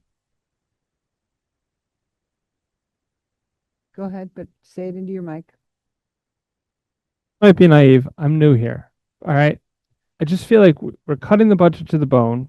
And then next year we're going to be in the same spot. Like, what has to change? Do we need more enrollment? Like, how do we get services back? I don't understand that. I'm new here, but we're in a weird place Yeah. because of what's happening with education. Go ahead, Pam. Do you want to answer him? Well, I don't want to answer because I had the same question, but we're sitting here wringing our hands about we can't cut this, we can't cut that. But apparently we've got opportunities to consolidate schools and potential cost savings because our schools are in better condition and have larger capacity than we thought. Not without construction. Right. So Right. we have to spend money to do that. But over the long term, it could allow us to bring back programming and have nurses and other staff available that we're sitting here talking about having to cut right now. So I think it seems almost inaccurate to say we're at the end of our rope, we can't do anything else, when it's like there are options, we're just not willing to look at them yet. At least Well, that's and what it we are- seems like. Well, we're all looking at the 26-27 school budget. So to talk about school construction that would be effective for that given year, the idea of closing a school or talking about closing a school at this point, I believe we would have to be looking into the future a little further to make a decision like that. But that's just my opinion of that. Go ahead.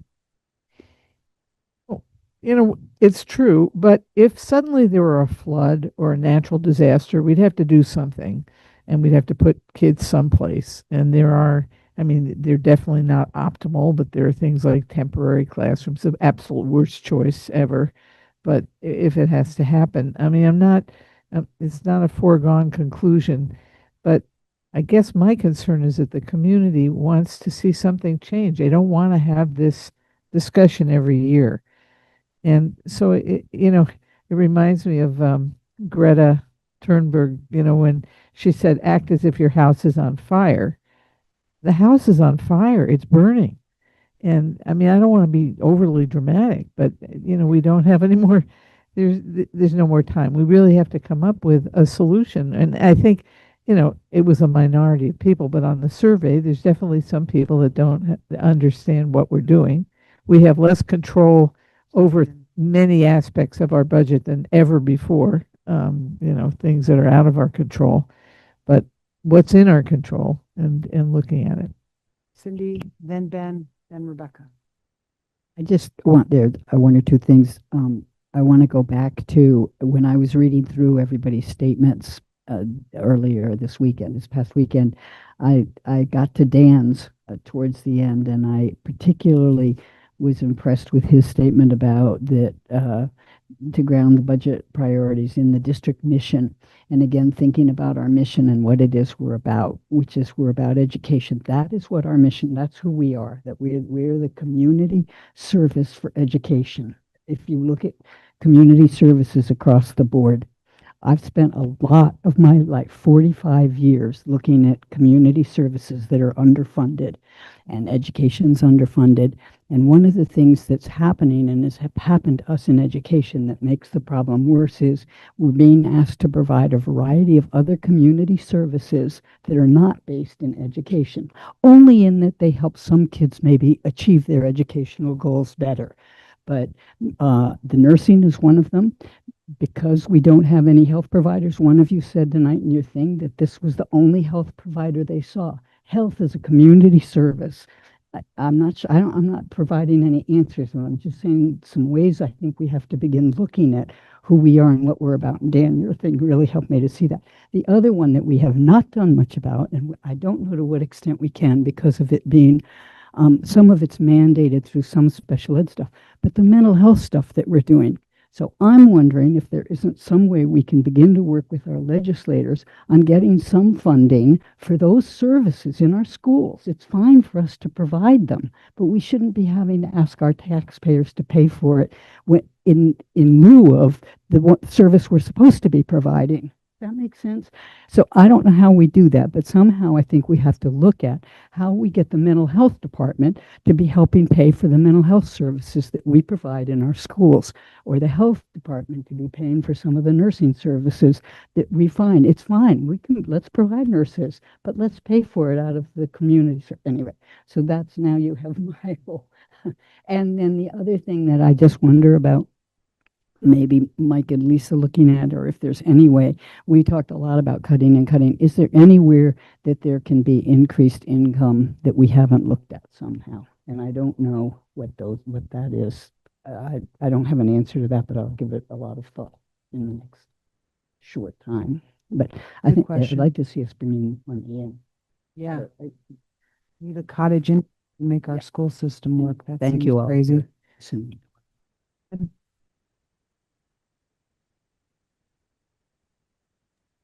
So, I was just thinking about the fact that they're ultimately looking for us to give them an opinion about how to move forward, and what I'm hearing is a general consensus about the fact that at least moving forward here, none of us want to recommend to them that we do any cutting, which is the smart move. Because if that budget passes, we're good to go. If it doesn't pass, then that is the community telling us that we need to go back, take a look, and rethink that. But then that's the community telling us that, rather than us preemptively looking at that and saying we need to do this. I think the first round is the correct one, which is what our feelings are on the subject and how we best represent our communities, which is, and I know that Steve and I have clearly heard this from Moortown, which is they want to see the schools thrive. They don't want to see any more cuts. And I don't know what you're hearing from your communities, but that's been very clear for Moortown. So I plan to give you that advice. And then if the community, obviously as a whole, does not pass the budget, we'll take another look, and we'll take these things in steps.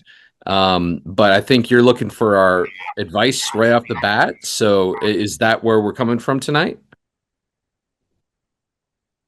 Yeah, sort of. Yeah. I mean, I think I agree with you in that if the community, I think PR is going to play a big role in this. We're going to talk about it. We got to explain it. We got to justify it why we're not wanting to make cuts in this weird time, because your point is totally, Pam's point about the timing is totally valid. I mean, that I'm saying that why I'm hesitant to say let's look at closing a school right now is because the flux is so great above, like at the state level, like it doesn't make sense for us to make a choice like that right now. I don't see that. But I mean, if there's a board majority to think along those lines, we'll do it. But I think there's so many factors that are up in the air.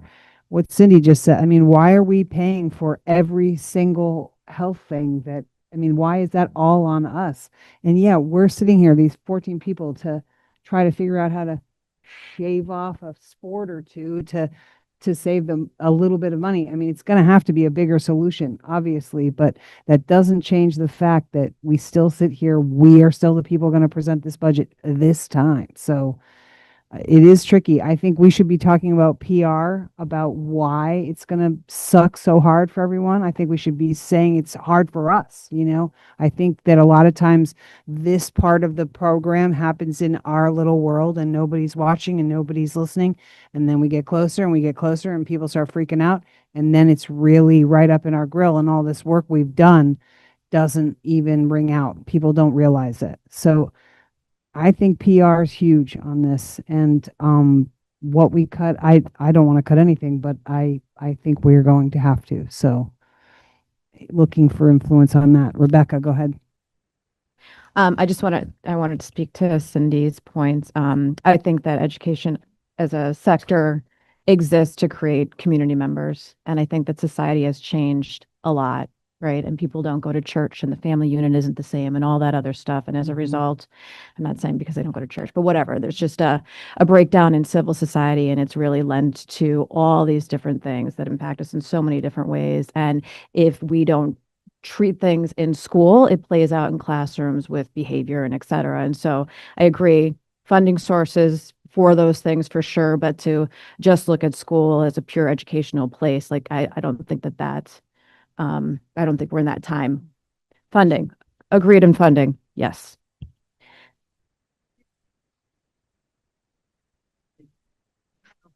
Is helping those kids who otherwise not only they do they suffer from the lack of being able to have that, but the other kids in the classroom do too. It creates for a bad climate in the classroom. But all I'm saying is that we as a community and as a state need to be looking at where that funding is right now. The education fund is supporting all these things that the mental health fund should support. I'm saying do it. Got it. But let's get the money for it. And the other thing I didn't mention when I got a chance to talk was the issue of cost drivers. And it's a huge issue for us. And I don't know whether we wind up trying to be sure that we have a couple of people from this board who are willing to help push it. I think we have to start being more vocal, both as the state's making decisions, but also as we're presenting this budget. We just need to be sure that that's part of our outreach thing, how we are clear about the cost drivers and about, I think, that the various social services that we provide in schools. So stand by. Provided anywhere else right now. Thank you.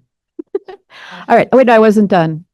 Cindy jumped in when it wasn't her turn. It's okay. Well, one thing I heard that we should probably do some sort of activism at the State House. Sounds like a sit-in, right? Like I think a lot of school board members, that'd be cool. But this process has me thinking differently. I've been very anti-close any schools, and I know we don't even want to discuss that because it's such a hot topic. But when we sit here and we're wringing our hands about losing services, and you said, after school services and nurses and all these different things, the the more people we have in one building, the more those services can be more vibrant.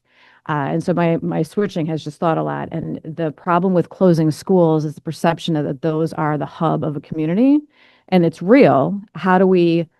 I'm sorry. I know you're talking about the budget, and this can't happen for like a couple of years, but I keep thinking, the problem we need to solve is how to make a different building part of a community if we're going to consolidate. Right? Like, instead of what people are constantly losing, what are you getting and how is this better?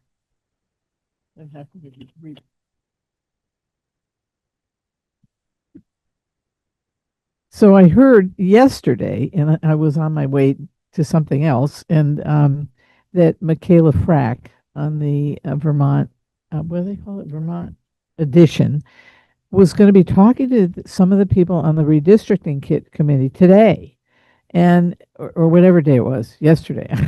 Anyway, I tried to tune in, and I had a doctor's appointment. It was yesterday, and when I got out, I was listening to the game wardens. But and that was interesting too. But ultimately, I'm thinking Vermont Public could be a great forum. That first of all, we did. I don't know how many other schools did the survey that like we did, and it might be we should let them know that we did it. And I'm thinking about PR and start getting them involved and saying, "Hey, Michaela, we're in the budgeting mode now. We're starting, and this is what we're dealing with." So yeah, so I think maybe that would anybody help me? Okay. You what? Okay. All right.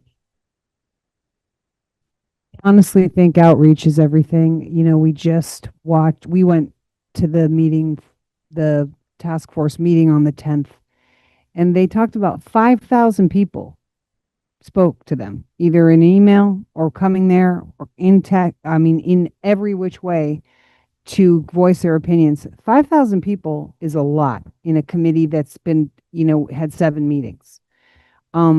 It works. Our little survey, Bobby, in answer to your question, maybe some other communities did do surveys. I have not heard that, but our survey was substantial. We could definitely talk about that on the radio.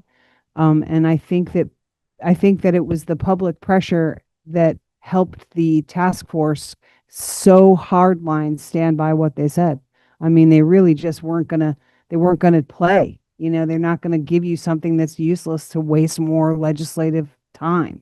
So I actually think this budget success, no matter what the number ends up being, is gonna be built on us putting it where we have been saying for 2 years, 3 years that we are transparent, that we are talking to our communities, that we are listening. I mean, that is the one piece I feel like we really can control right now, is that we are representing, legitimately showing that we're representing the community and getting that input. So go, Bobby, go, is what I say. I'll go on there with you. We'll get Rebecca on there. She'll scare them. I just think it has legs. It does work. Go ahead, JB.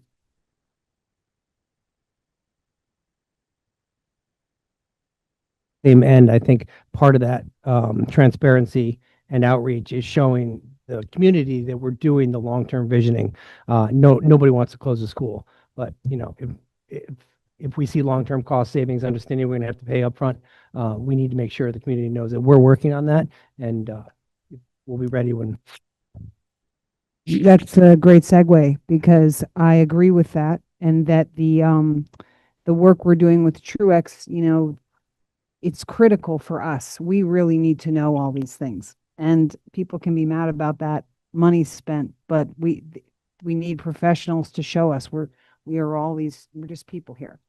But to the last page of the document we just shared around is kind of like a directional priorities based on what we all wrote. Can everyone just read through that?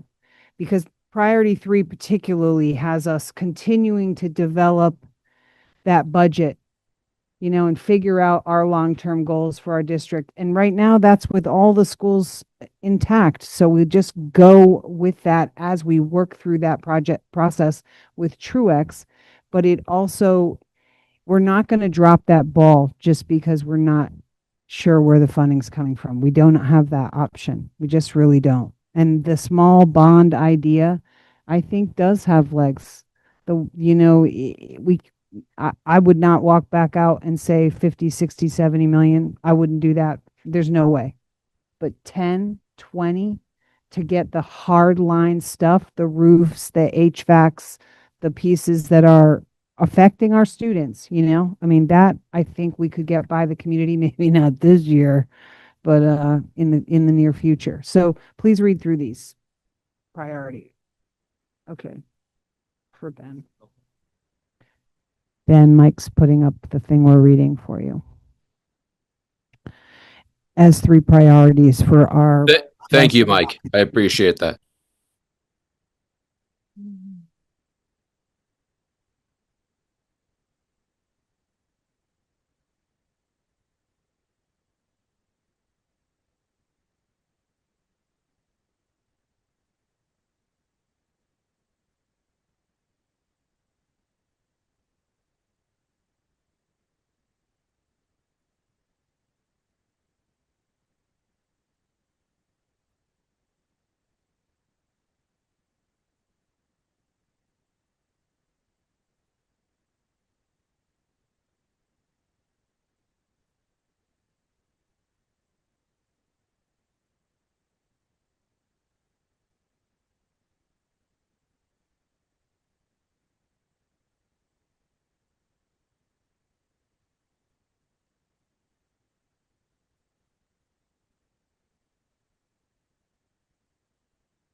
Have read those?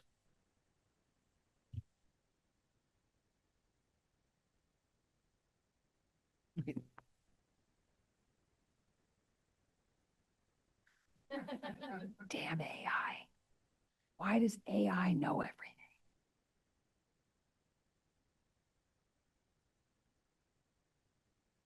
Okay. So in terms of, as we are at the very beginning, that is really the unknown first steps, how do we feel about using these as a set of priorities for Mike and Lisa in the jumping in spot? And feel free to pick it apart. Dan, go ahead. Attention that these are ranked priorities, or is this a bar stool with 3 legs, and if one doesn't happen, the others fall over? Can you answer that? Is that what it is? I'm not sure I think they are ranked, right? Priority 1. Oh no, they're 3 equal priorities. But we can remove one, we can modify them. It's just an idea for, as we can't say try 2.75, because that's where we ended up last year. We ended up saying, throwing Dan through that mud at the wall, and that's where we finally got to. So this is. I'm not presumptuous enough to. Well, I think number 1 is our top priority, to preserve our core education and essential student supports. That's it, right? I mean, that's really the job we are not being paid to do, right? So Building visioning and building used to be wrestle 3. Yes. Come back, bring it back.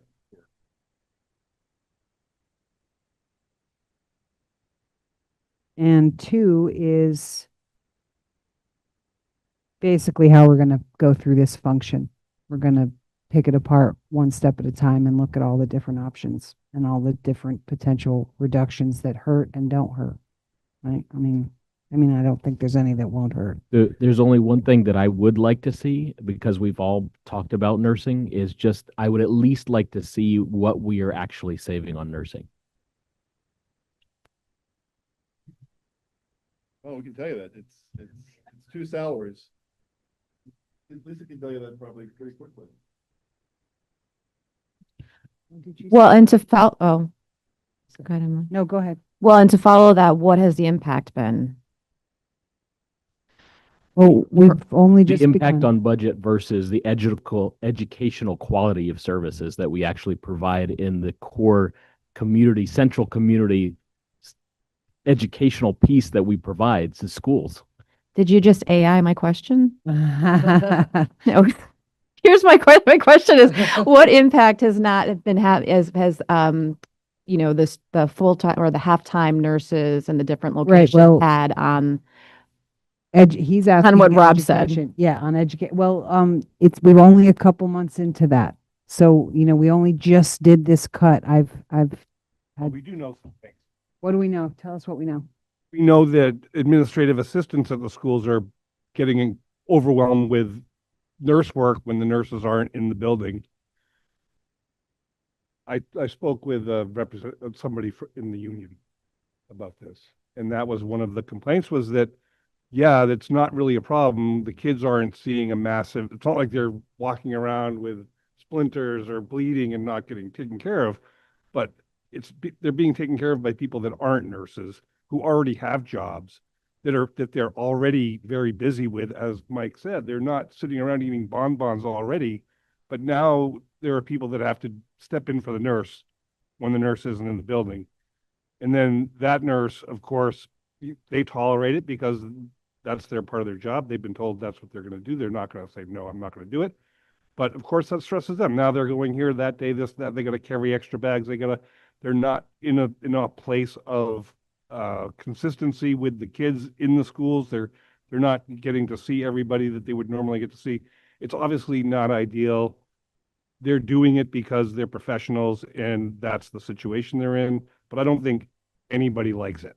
I don't think anyone's out there saying, hey, this is awesome. I'm glad we cut those nurses. I think it's a regrettable thing we did. I think we could correct it with some strategic cutting in other places. And that's what I would like to see us do. I was thinking that even, let's say we do 2.7%. Well, let's just add two certain nurses' salaries to that and make it 2.75%, whatever it comes out to be. So Lisa leaned over to me. The answer to your question is $240,000 is the impact. Now, what I will share is, and I agree with Jonathan that it's not ideal. I would just add two pieces of information to perspective. One of which is from conversations with other school districts, we are one of the few districts in central Vermont, at least, and I believe further, that has a ratio of, when the state ratio is 500 to 1, that we have small buildings of less than 120 with full-time nurses. So that doesn't mean the board can't say that, prioritize this and come back to us with some options. But the other piece I would say is of the, at least some highlighted kind of an overview of, is it 49.7 cuts? They are two of the 49.7. If you were to ask me as the educational leader where my priority would be, if you gave me $240,000, I would tell you academic interventionists will have a far better impact on student learning and performance, and as a result will have a subsequent impact on budget and other areas where we've seen special education costs. So I would just say there's a lot of things that we had to reduce out of necessity, and there have been a lot more impacts beyond nurses. We still have 7 buildings and 7 nurses. It's just that we have 2 full-time, 2 FTEs at Brookside and 2 FTEs at Harwood. So we went with the recommendation. We asked the nurses for a number of scenarios, and that was the scenario that seemed to work best. It's also something that I know that there have been some conversations with the nurses saying, if you'd like to look at other ways to reorganize those pieces, that's something that we're continue to be open to. But we went with one of their priority ideas. So I don't disagree with anything, but I just think it's important to look at that from some other perspectives as well. And if you want information and data, I think it's also important to share information about staff to student ratios, administrator to student ratios, all the other pieces that are pointed out before we go down the road to just kind of pick one of those areas of the many reductions we had to make.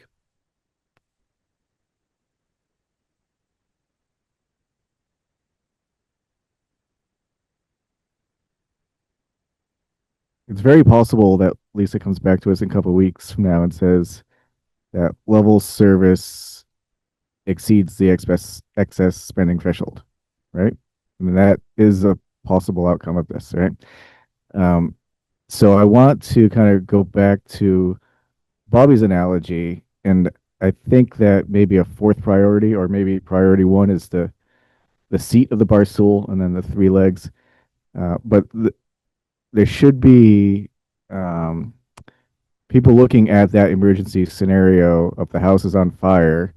What do we do if we're against the spending threshold?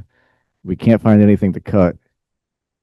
Do we have a situation where we need to shutter a building short term while we investigate, do the due diligence, continue the process long term that's already going underway with the facility use committee? Um, I'm just concerned that we get to the point where we are hitting a wall and we haven't started looking at the emergency situation that may arise. And hopefully it doesn't, and we get to that point and we can throw that option out the window. But I think it's worth. There were three or four people that kind of brought it up in their points earlier, that that piece of potentially closing a building or reorganizing somehow should be maybe further up on top of the froth than it is right now. And I'm totally okay if we kind of split that and we have the slow due diligence going on in the background while we look at a emergency situation.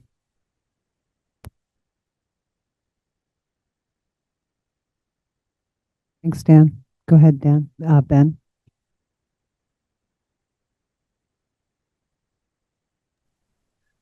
Yeah, I want to redirect us here because I think you're trying to ask us a question, and I want to get us off of this scenario where the house is not burning. I just want us to get off of um, putting out there some sort of other plan. Or I understand that we're all in a meeting, and it's great to talk about things, and it's great to look at different scenarios, and it's great to do these things because we have some brilliant minds in this room, and we have some brilliant thinkers in this room. And Dan, even with your mustache, I think you're one of those brilliant minds. I really want to focus us though on what is the tasks, because we have a full agenda, and I want to get us through the agenda. So I just want to chime in. I feel like this is really more of a brainstorming session and that we're not trying to actually solve anything, just yet. And so I feel like, to back up, what Ben just said, I feel like we've sort of exhausted the brainstorming portion because I know for me, until I see some numbers, whether it is the projected rough estimate numbers that we know is going to have to be revised, until we actually see some data, we could sit here for hours and talk about the what ifs. And I I know it's only on there for an hour, but I feel like right now we've all shared a bunch of information, a bunch of thoughts, and now our homework is to go home, think a little bit more about these things, and send individual questions that might come up that we can then talk about at the next meeting. But I'm at the point where I need to see some numbers until I can start to really think critically about, okay, what are the impacts? Where can we make cuts to what, Dr. Mike said a few minutes ago about if he had $240,000, here's where his priorities would be, which makes perfect sense when you're thinking about our core is to focus on the education of our kids. But there's a huge other part of that I think the community doesn't realize how much the schools play in the community health space.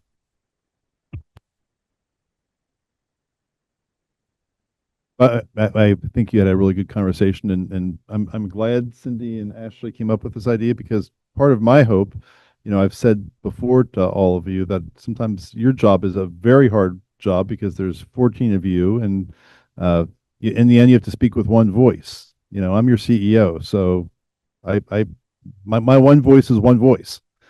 So in that sense, when Lisa and I and the rest of our team start about our work, it makes it a little easier. But at the same point, what's been helpful for me is hearing 14 people talk individually and then having a conversation as a group. And I think that has given us some good information. And while not a technical direction, there's going to be a lot of work that happens in the next 2 months. So I think you're going to continue to have those conversations. This is a good foundation. It's, there's a long way to go and a lot of information to put in before we get to your vote for the proposed budget. So this has been very helpful, and it produced the results I think that at least I was hoping for. Budget, and I think it's a great exercise, honestly. Can we get bonbons for the next discussion though? And say I agree that I think these three priorities are great, AI generated or not. I think they're worthwhile, but I would like to add in Dan's. I think it's a good idea to add that fourth one in, just to look at it, just to have that on the table. House on Fire, and one of the interesting thing that Dan brought up that I had not considered is that a level service budget could meet that excess spending threshold for which we were then punished. So that's a heavy little, go ahead. Well, remember that was also the fourth scenario. So what can we get up to without exceeding that threshold? So there's Yeah. four scenarios Oh, bringing you. right. Yes, but if level service means exceeding that, Right. that's That's news. it. That's news to me. So, okay, I appreciate. I think we are definitely at the end of this part of the program. Thank you, everyone. And it was a brainstorming session. That was the idea. Your priorities that you sent in really helped to sort of start that conversation. But, for those of you doing this for the first time, welcome to the vortex of who the heck knows what's going on. Okay, so we're going to move on. And we have an action item today, and that is to affirm appointing Lang and Pam to the Building and Use Committee to join JB, Cindy, myself on that. They both have not only expressed interest, but have relevant experience, and I am all for it, and I'd like someone to make that motion. JB makes that motion. Emily seconds. All those in favor of those two appointments say aye. Aye. Sounds unanimous. Okay, thank you. So that means we'll see you at the meeting tomorrow night where you will be actively part of that. Our next is the consent agenda. We did amend the agenda to add the warrant from 10:30. I don't know what that amount is, but it's there. And then the other board warrant is 1105, was $514,657.74. If you go back to the amendment item at the very beginning and click on that voucher, it gives you the other voucher from 10:30. So what Lisa's going to start doing, we had some conversation internally on how to do this in an efficient way.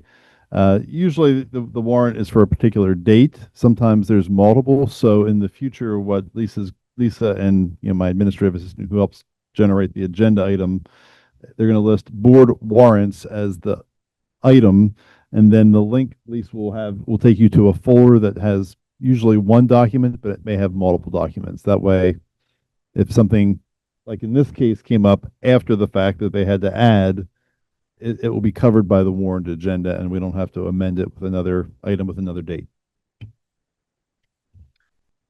Okay, and the other thing was just the meetings from our 1105 meeting. So that board warrant was for $35,000 on 10:30. Do we have a motion to accept the consent agenda? JB, seconded by Emily. All those in favor say aye. All right, great. That's that. Okay, last, we're gonna head into an executive session. So you youngsters are out here. And I did intentionally call you youngsters just cause. Okay, so this, yeah. And you miss, and oh,